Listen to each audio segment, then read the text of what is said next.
காட்சியை பாருங்க. எத்தனை பிள்ளைங்க உங்களுக்கு? 2 பையன், ஒரு பொண்ணு. இப்ப ஏன் யாருமே அப்பாவுடைய இறப்புக்கு வரல? அது ஆண்டவர் தான். நான் ஆண்டவர்கிட்ட தான் முறையிடணும். எத்தனை நாள் ஆச்சு இறந்து? முந்தா நேத்து ஞாயிற்றுக்கிழமை 4 மணி. வந்ததுக்கு அப்புறம் தகவல் சொன்னீங்களா உங்களுக்கு? சொன்னேன், போன் பண்ணி சொன்னேன். ஆனா இறந்த பிறகு அதனாலே நான் சிரமப்பட்டேன்.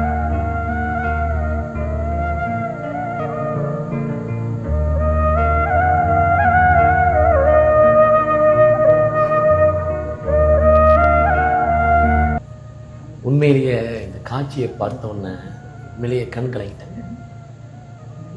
பிள்ளைகளை பெற்று அனாதை போனமா ஒரு குடும்பமே போகுதுங்க. தன்னுடைய கணவன் இறந்துட்டாங்க, இறுதி சடங்கு பண்றது கூட குழந்தைங்க வரலைங்க. இந்த தாய் தான் இறுதி சடங்கு முடிச்சாங்க.